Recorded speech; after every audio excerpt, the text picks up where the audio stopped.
ఎన్నికల వేళ రాజకీయ పరిణామాలు శరవేగంగా మారిపోతున్నాయి. పార్టీ అధినేతలు అధికారమే లక్ష్యంగా వ్యూహాలు రచిస్తున్నారు. ఈ మేరకు తమ నేతల పట్ల ఉన్న వ్యతిరేకతను బేరీజు వేసుకుంటూ కూరలో కరివేపాకులా పక్కన పెట్టేస్తున్నారు.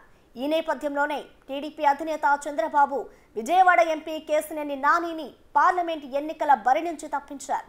దీంతో నాని నెక్స్ట్ స్టెప్ ఏంటి, భవిష్యత్తు కార్యాచరణ ఎలా ఉండనున్నది ఏపీ రాజకీయాల్లో ఉత్కంఠగా మారింది.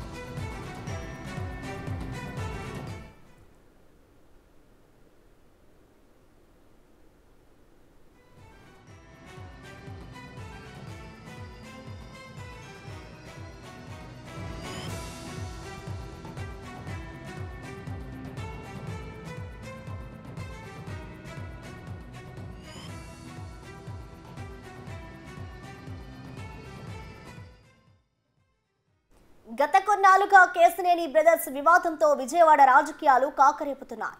ఇటీవలే తిరువూరులో ఇరువురి వర్గాల దాడులతో పార్టీ కార్యాలయం రణరంగంగా మారింది. ఈ తరుణంలోనే చంద్రబాబు తమ్ముడు చిన్నిని ఎంకరేజ్ చేస్తూ అన్న నానికి షాక్ ఇచ్చాడు. త్వరలో జరిగే పార్లమెంటు ఎన్నికల బరి నుంచి తనను తప్పిస్తున్నట్టు సమాచారం అందజేస్తుంది టీడీపీ హైకమాండ్. ఈ విషయంపై స్పందించిన నాని అధినేత చంద్రబాబు నిర్ణయాన్ని శిరసా వహిస్తారని తెలిపారు. అయితే ఇప్పటికీ నాని మౌనంగా ఉన్న తర్వాత ఎలాంటి నిర్ణయం తీసుకోనున్నారన్నది ఉత్కంఠ రేపుతోంది. 2 సార్లు ఎంపీగా చేసిన అతడిని పార్టీ ఎందుకు పక్కకు పెట్టిందన్న చర్చ జోరుగా సాగుతోంది. ఎంపీ సీటు రాదని ఖాయమైపోయింది కాబట్టి పార్టీ మారే యోచనలో ఉన్నారా అన్న అనుమానం కూడా కలుగుతోంది.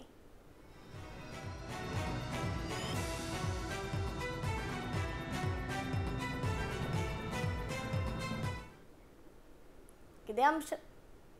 మరోవైపు విజయవాడ ఎంపీ సీటు వ్యవహారంలో బీజేపీ నేత కేంద్ర మాజీ మంత్రి సుజనా చౌదరి పేరు తెరపైకి వచ్చింది.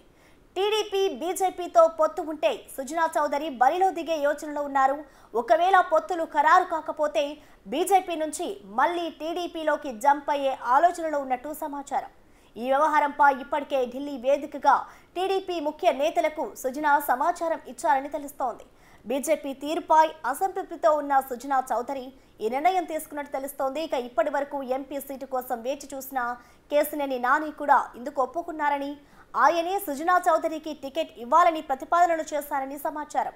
సుజనాకు ఇవ్వకపోతే తనకే ఆ సీటు ఖాయం చేయాలని చెప్పారట కేశినేని. అయితే ఈ వ్యవహారం గురించి సంక్రాంతికి చర్చించి అభ్యర్థి ఎంపికపై నిర్ణయం తీసుకోనున్నారు చంద్రబాబు.